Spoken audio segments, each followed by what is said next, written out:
Salam, hər vaxtınız xeyir. Hər vaxtınız xeyir. Hansı iş təcrübələriniz olub Bərk bəy?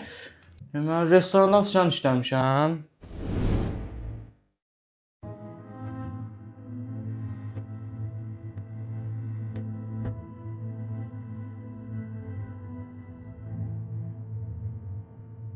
Zəhmət olmasa bir espresso kafe bir də eklər.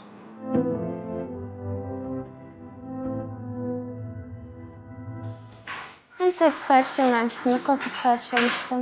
Ada kassiya vurublar da mənim boynumda qalacaq. Sənin üçün nə fərqi var? Çay, kofe, iç keçsin də. Administrator çağırın zəhmət olmasa. Bir də sənə burada görüşdüm. Lap yaxşı. Başqa? Eynək mağazasında satıcı da işləmişəm.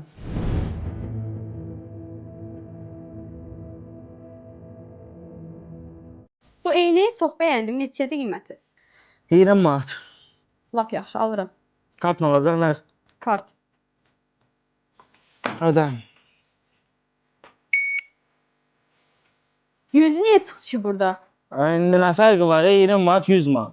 Mən sizi müdiriyyətə şikayət edirəm. Zəhmət olmasa müdirinizi çağırın bura. Götürürsən şikayət edib. Aha, sonra? Hə, bir də ki, öz biznesim olub. Ticarətlə məşğul olmuşam mən. Gəl ay müştəri, göbələkdən qalmadı, gəl. Təp-təzə göbələklər, gəlin görə.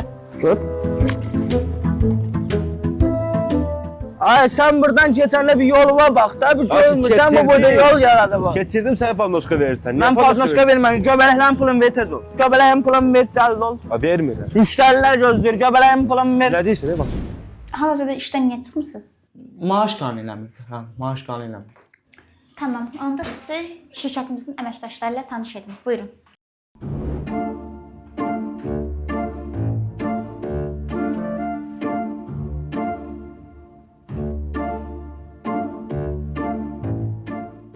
Bu sənə dediyim həmin o köbud ofisiantdır.